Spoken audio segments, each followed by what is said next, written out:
በጣም ደስ ይላል። አሁን ይዛችሁ የመጣችሁት ቤት እስቲ ዋጋው ስንት ነው? በምን አይነት የካሬ አማራጭስ ነው የቀረበው የሚለውን ደግሞ እናንሳ። መልካም። ከሱቆቹ ስንጀምር ከ12 ካሬ ጀምሮ እናገኛለን። 12፣ 16፣ 14፣ 18፣ 20፣ 25 በዚህ የካሬ መጠን እናገኘዋለን። አጠቃላይ ዋጋ 2.4 ሚሊዮን ብር ጀምሮ ቅድመ ክፍያው ደግሞ 360 ሺህ ብር። ይሄንን ይመስላል። ሱቆቹን ከዚህ ዋጋ ጀምሮ ማግኘት ይቻላል ማለት ነው።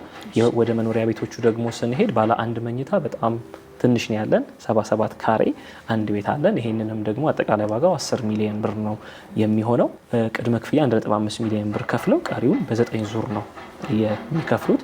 ባለ ሁለት መኝታ 3 አማራጭ ይኖረናል። 108፣ 109 እና 114 ካሬ አጠቃላይ ዋጋቸው 14 ሚሊዮን ብር ብለን መያዝ እንችላለን።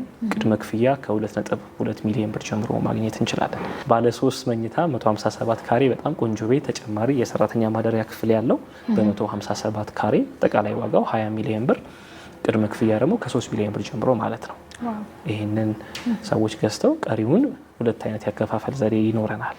የመጀመሪያ ቅድመ ክፍያ ከከፈሉ በኋላ በግንባታው መሰረት እያዩ ሁለተኛ፣ ሶስተኛ ክፍያ እየከፈሉ በ2 ዓመት ውስጥ እስከምናስረክብ ጊዜ ውስጥ እንዲሁም ደግሞ በጊዜ የተገደበላቸው በየ2 ወር ልዩነት እያደረጉ ሌላውን ክፍያ መክፈል የሚችሉበት ኦፕሽን ነው። አዲሱ ፕሮጀክትና በጣም ልዩ የሚያደርገው ደግሞ የመጀመሪያው ከሎኬሽን አንጻር ነው። ሎኬሽኑ የሚገኘው ሾላ ከመብራቱ ትንሽ ዝቅ ብሎ ነው።